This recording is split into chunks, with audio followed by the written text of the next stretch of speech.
जय जोहार, नमस्कार। दैनिक छत्तीसगढ़ चैनल देख रहे हैं आप और छत्तीसगढ़ प्रदेश की आज की सभी प्रमुख बड़ी खबरों को एक एक करके हम आपको विस्तार से बताएंगे। इससे पहले अगर आप छत्तीसगढ़ प्रदेश के हैं, छत्तीसगढ़ समाचार ठीक इसी प्रकार रोजाना देखना चाहते हैं तो नीचे लाल कलर का सब्सक्राइब बटन दिया है, जिसे दबाकर इस चैनल को आपको सब्सक्राइब करना है। सबसे पहली बड़ी खबर है, छत्तीसगढ़ के 15 शहरों में चुनावी समर का आगाज हो सकता है। निर्वाचन आयोग आज के दिन एक समीक्षा बैठक करेगा। तैयारियां अगर पूरी हुई तो दिसंबर और जनवरी में निकाय चुनाव की हो सकते हैं। दरअसल आपको बता दें, छत्तीसगढ़ के 15 शहरों में चुनावी समर का आगाज होने वाला है। राज्य निर्वाचन आयोग जल्द ही इसके लिए चुनाव के कार्यक्रम की घोषणा करने वाला है। बताया जा रहा है कि आज के दिन चुनाव आयोग निर्वाचन आयोग ने एक बैठक बुलाई है और इसमें आयोग की तैयारियों की समीक्षा होने वाली है। मुख्य निर्वाचन आयुक्त अगर तैयारियों से संतुष्ट हुए तो अगले कुछ दिनों में चुनाव कराने के आदेश जारी हो जाएंगे। छत्तीसगढ़ के 15 नगरीय निकायों का कार्यकाल पूरा हो चुका है। नई शहरी सरकार को चुनने के लिए आम चुनाव होने थे, लेकिन कोरोना की वजह से यह लगातार टलता गया। हाल ही में इन शहरों के लिए नई मतदाता सूची तैयार कर ली गई है। इनका अंतिम प्रकाशन भी कराया जा चुका है और इन शहरों में मतदान केंद्रों का भी निर्धारण हो चुका है। दरअसल आज के दिन जिलों के कलेक्टरों के साथ बैठक में मानव संसाधन, साथ ही साथ स्टेशनरी और दूसरी जरूरतों की समीक्षा के समान समीक्षा की जानी है। इधर आयोग ने कलेक्टर से चुनाव के लिए बजट भी प्रस्ताव मंगा लिया है और बताया जा रहा है कि तैयारियों से अगर आयोग संतुष्ट रहा तो दिसंबर के अंत अथवा जनवरी के पहले सप्ताह में चुनाव कराने का कार्यक्रम जारी किया जा सकता है। प्रदेश में कड़ाके की ठंड बनी रहेगी। बस्तर में 1-2 स्थानों पर बरसात होने की संभावनाएं दिख रही हैं, तो वहीं रायपुर में दिन का तापमान भी गिर चुका है। दरअसल छत्तीसगढ़ में रात का तापमान सामान्य से 1 से 3 डिग्री सेल्सियस तक कम रहा। अभी कुछ दिनों तक यह ठंड कम होते नहीं दिख रही है। इसकी वजह बंगाल की खाड़ी में बना एक चक्रवाती सिस्टम है। बताया जा रहा है कि इसके प्रभाव से प्रदेश में 1-2 स्थानों पर हल्की बरसात हो सकती है। रायपुर मौसम विज्ञान केंद्र के वैज्ञानिक HP चंद्रा ने बताया है कि पश्चिम मध्य बंगाल की खाड़ी और उससे लगे दक्षिण पश्चिम बंगाल की खाड़ी के ऊपर एक डिप्रेशन बना हुआ है, जिसकी वजह से प्रभाव के कारण आज के दिन प्रदेश के 1-2 स्थानों पर हल्की अति हल्की वर्षा होने की संभावना दिख रही है। तो वहीं कई स्थानों पर गरज चमक के साथ छींटे पड़ने की भी संभावना दिख रही है। बरसात का असर मुख्य रूप से दक्षिण छत्तीसगढ़ में रहने की संभावनाएं जताई जा रही है।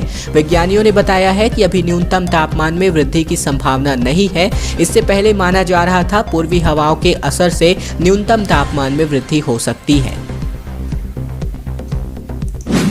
रोजगार की खबर हम आपके लिए बताते चले। बिजली विभाग में नौकरी के लिए आवेदन अब 18 तक होने वाला है, तो वहीं मंडी निरीक्षकों की भर्ती परीक्षा 28 नवंबर से होने वाली है। दरअसल छत्तीसगढ़ में सरकारी नौकरी से जुड़ी 3 महत्वपूर्ण खबरें हैं। यह परीक्षा 26 नवंबर को होनी थी। दरअसल छत्तीसगढ़ माध्यमिक शिक्षा मंडल ने मंडी निरीक्षक और उप निरीक्षक की भर्ती परीक्षा के लिए 28 नवंबर की तारीख तय की है। वहीं बिजली कंपनियों में जूनियर इंजीनियर और डेटा एंट्री ऑपरेटर के पदों पर ऑनलाइन आवेदन की समय सीमा को बढ़ाकर 18 नवंबर कर दी गई है। उधर छत्तीसगढ़ लोक सेवा आयोग ने स्टेट इंजीनियरिंग सर्विस की परीक्षा को टाल दिया है।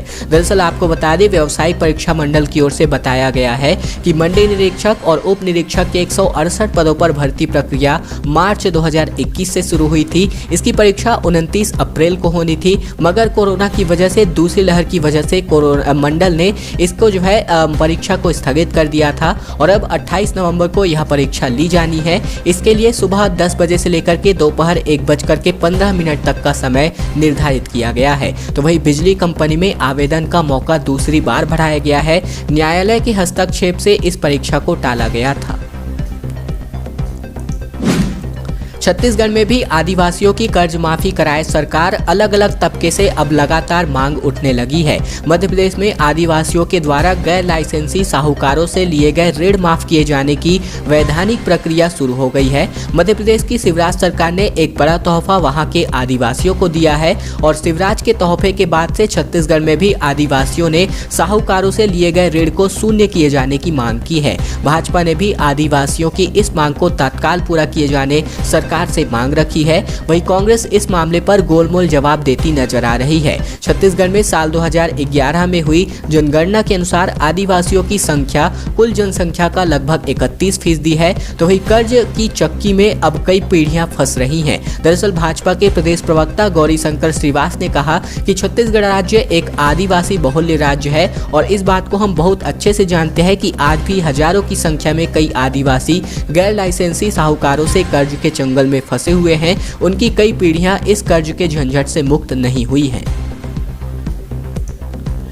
अब बता दें, 10वीं और 12वीं की बोर्ड परीक्षा अब ऑफलाइन मोड में आयोजित होने वाली है। कोरोना संक्रमण के कारण जिस तरह हर क्षेत्र प्रभावित हुआ, ठीक वैसे ही पिछले 2 वर्षों के दरमियान इस संक्रमण के कारण बच्चों की शिक्षा पर भी खासा असर पड़ा। ऐसे में बीते 2 सालों से बोर्ड परीक्षा एग्जाम फ्रॉम होम यानी कि घर पर बैठने से ही जो परीक्षा है वो यहाँ पर इस पैटर्न से ली जा रही थी, लेकिन आगामी सत्र यानी कि इस सत्र में 10वीं और 12वीं बोर्ड परीक्षा ऑफलाइन मोड में आयोजित हो सकती है। हालांकि स्कूल शिक्षा विभाग द्वारा लिखित परीक्षा को लेकर के निर्देश जारी नहीं किया गया है और बताया जा रहा है कि सीबीएसई बोर्ड की तर्ज पर छत्तीसगढ़ माध्यमिक शिक्षा मंडल यानी कि सीजीबीएसई भी लिखित परीक्षा आयोजित कर सकता है। तो वहीं अगले माह तक बोर्ड परीक्षाओं की समय सारणी भी आ सकती है।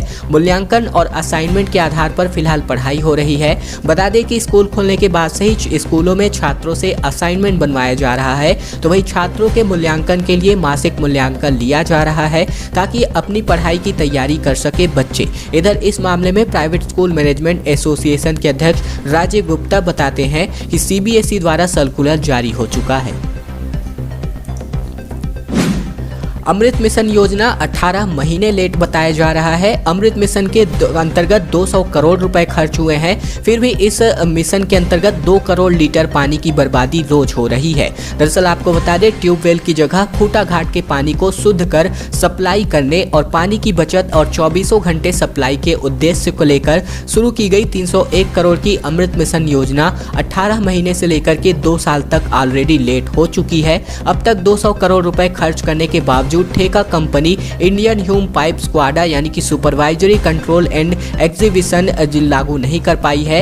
नतीजतन पानी टंकियों के ओवरफ्लो होने तथा लीकेज के चलते रोज 2 करोड़ लीटर पानी बहकर नालियों में चला जाता है। अमृत मिशन का ठेका 2 पार्ट में दिया गया, जिसके पहले भाग का काम 4 अक्टूबर 2019 तथा दूसरे भाग के अंतर्गत बांध के पानी के उपचार, स्क्वाडा तथा मीटर आदि चालू करने का कार्य शामिल है। 3 अप्रैल 2020 तक इस कार्य को पूर्ण हो जाना था।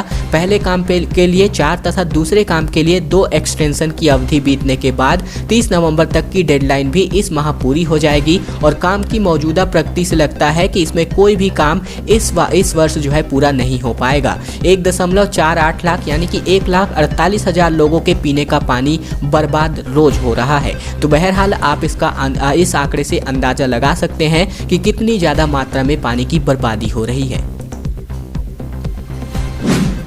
केंद्र सरकार के खिलाफ 14 तारीख से जन जागरण पदयात्रा जो है कांग्रेसी करने वाले हैं। सीएम ने इसके लिए कार्यकर्ताओं ने जोश भर दिया है। दरअसल प्रदेश कांग्रेस कार्य समिति की बैठक में राजीव भवन दुर्ग में संपन्न हुई है, जिसमें 3 बिंदुओं पर खास करके फोकस रहा। छत्तीसगढ़ कांग्रेस कमेटी ने तय किया है कि 14 से लेकर के 29 नवंबर तक महंगाई को लेकर के केंद्र सरकार के खिलाफ जन जागरण अभियान चलाएंगे। यह अभियान दुर्ग जिले से 3 विधानसभा से शुरू होगा और इसका समापन कोंडागांव में किया जाना है। इससे देश में महंगाई केंद्र की वजह से किस तरह बढ़ रहा है, यह लोगों के बीच लाने का प्रयास कांग्रेस के नेता करेंगे। इसके लिए अलग अलग विधानसभा क्षेत्र में पदयात्रा निकालने की तैयारी संगठन करने जा रही है। इसके अलावा केंद्र सरकार को घेरने की पहल भी पहले से ही की जा रही है। राज्य सरकार की योजना ने आर्थिक तंगी को दूर किया है। ये सभी बातें बैठक में छत्तीसगढ़ के मुख्यमंत्री भूपेश बघेल ने कही है।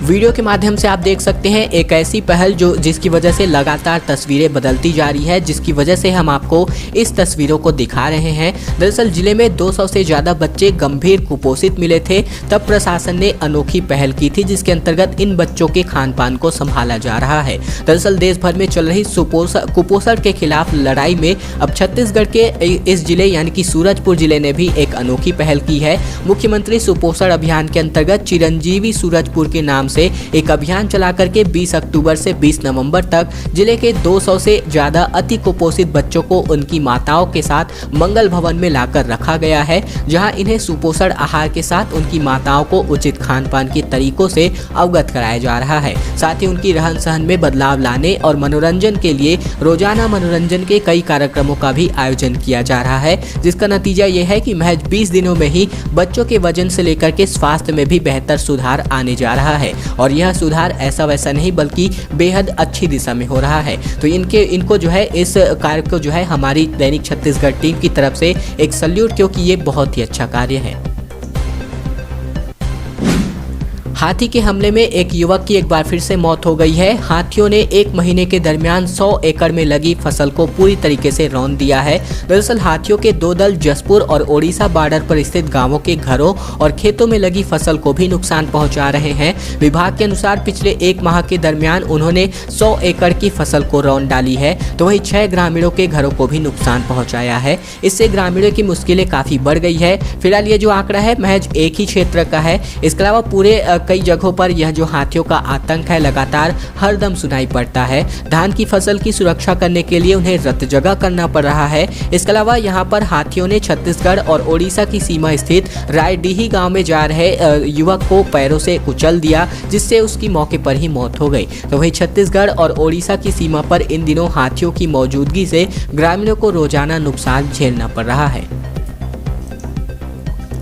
दुर्ग में फुटबॉल स्टेडियम का लोकार्पण मुख्यमंत्री भूपेश बघेल ने किया। मुख्यमंत्री बघेल ने किक मार करके गोल किया। कहा खिलाड़ियों को इसका सीधा फायदा होगा। 71 लागत की लागत से निर्मित इस स्टेडियम का उद्घाटन मुख्यमंत्री ने किया है। दरअसल दुर्ग जिले के दौरे के दौरान मुख्यमंत्री Bhupesh Baghel sector 9 football stadium का लोकार्पण करने पहुंचे। इस दौरान उन्होंने अपना शानदार फुटवर्क का नजारा दिखाया। मुख्यमंत्री ने फुटबॉल का ऐसे किक मारी कि वह सीधे जाकर के गोल में गिरी। इसके बाद से बच्चे हिप हिप हुर्रे चिल्लाते हुए सीएम की ओर भागे। मुख्यमंत्री मैदान में ऐसा फुटवर्क मोशन में लगा रहे थे मानो कोई मंझा हुआ खिलाड़ी खेल रहा हो। मुख्यमंत्री ने फुटबॉल खिलाड़ियों से भी मुलाकात की। उन्होंने कहा कि भिलाई में खेलों की शानदार अधोसंरचना सरकार ने तैयार की है। बीते 3 सालों में अनेक खेल स्टेडियम का लोकार्पण किया है। इससे निश्चित रूप से खिलाड़ियों को बहुत सुविधाएं मिल रही है। यह सुंदर फ्लड लाइट स्टेडियम लोगों के लिए बहुत उपयोगी साबित होगा। फिलहाल ये सभी बातें मुख्यमंत्री बघेल ने कही हैं। छत्तीसगढ़ के डीजीपी बदल दिए गए हैं। मुख्यमंत्री की नाराजगी जताने के बाद से 2 दिन बाद डीएम अवस्थी को हटा दिया गया है। अब अशोक जुनेजा होंगे छत्तीसगढ़ के पुलिस के नए चीफ। दरअसल छत्तीसगढ़ के पुलिस महानिदेशक डीएम अवस्थी को मुख्यमंत्री की नाराजगी भारी पड़ी है। मुख्यमंत्री की समीक्षा बैठक के 2 दिन बाद अवस्थी को पद से हटा दिया गया है। अब डीजीपी डीएम अवस्थी जो है अब नहीं रहे हैं। अब 3 साल से जूनियर अशोक जुनेजा छत्तीसगढ़ पुलिस के नए मुखिया होंगे। गृह विभाग ने गुरुवार को यह आदेश जारी कर दिया है। 1989 बैच के आईपीएस अशोक जुनेजा अभी एंटी नक्सल ऑपरेशन के महानिदेशक, छत्तीसगढ़ सशस्त्र बल और एसटीएफ के प्रमुख हैं। गृह विभाग से जारी आदेश के मुताबिक जुनेजा को अभी से पुलिस महानिदेशक का चालू प्रभार दे दिया गया है। बताया जा रहा है कि इसके लिए केंद्र सरकार से औपचारिक अनुमति की जरूरतें होती है और जल्द ही यह प्रक्रिया पूरी करके उन्हें पूर्णकालिक नियुक्ति दी जाएगी। अभी तक डीजीपी की जिम्मेदारी संभाल रहे 1986 बैच के डीएम अवस्थी अब राज्य पुलिस एकेडमी के महानिदेशक की जिम्मेदारी संभालने वाले हैं। उत्तर प्रदेश चुनाव के लिए दिल्ली जाएंगे मुख्यमंत्री भूपेश बघेल। सोनिया गांधी के साथ रणनीति पर शुक्रवार को होगी बातचीत। बघेल हैं उत्तर प्रदेश के पर्यवेक्षक। दरअसल बता दें छत्तीसगढ़ के मुख्यमंत्री भूपेश बघेल जो है दिल्ली रवाना हो रहे हैं, रवाना हो भी गए हैं। इधर भूपेश बघेल जो है यहाँ पर दिल्ली में हो रही कांग्रेस की रणनीतिक बैठक में शामिल होने वाले हैं। कांग्रेस की राष्ट्रीय अध्यक्ष सोनिया गांधी की अगुवाई में हो रही इस बैठक में उत्तर प्रदेश में आने वाले विधानसभा चुनाव की रणनीति तय होगी। कांग्रेस ने मुख्यमंत्री भूपेश बघेल को उत्तर प्रदेश चुनाव में पार्टी का वरिष्ठ पर्यवेक्षक नियुक्त किया है और ऐसे में उनके पास संगठन और पार्टी की चुनावी मशीनरी के समन्वय की बड़ी जिम्मेदारी है। और अब दोस्तों आज की अंतिम बड़ी खबर कवर्धा हिंसा को लेकर के खबर है। बीजेपी के 2 नेताओं को जमानत मिली है। जेल से निकलते ही विजय शर्मा और कैलाश चंद्रवंशी पहुंचे विंध्यवासिनी मंदिर जय श्री राम के नारे लगाते हुए। दरअसल कवर्धा हिंसा मामले में बीजेपी के प्रदेश मंत्री व जिला पंचायत सदस्य विजय शर्मा और भाजयुमो नेता कैलाश चंद्रवंशी को जमानत मिल गई है। जेल से शाम तकरीबन गुरुवार 5 बजे बाहर आते ही समर्थकों और कार्यकर्ताओं ने भारत माता की जय, हर हर महादेव और जय श्री राम के नारे लगाए। दोनों नेता सबसे पहले विंध्यवासिनी मंदिर पहुंचे और पूजा अर्चना की। जिला खाद्य अधिकारी अरुण मेश्राम के एट्रोसिटी मामले में दोनों नेता पिछले 19 दिनों से बंद थे। दोस्तों आज की खबरों का सिलसिला बस ये तक का था। वीडियो पसंद आया तो नीचे लाइक बटन है जिसे दबाकर इस वीडियो को आपको बहुत ही छोटा सा लाइक कर देना है। नीचे लाल कलर का सब्सक्राइब बटन भी दिया है जिसे दबाकर इस चैनल को आपको सब्सक्राइब कर लेना है। साथ ही साथ घंटी को दबाकर ऑल नोटिफिकेशन को भी आपको सेलेक्ट करके रख लेना है ताकि छत्तीसगढ़ के समाचार आप तक पहुंचते रहे।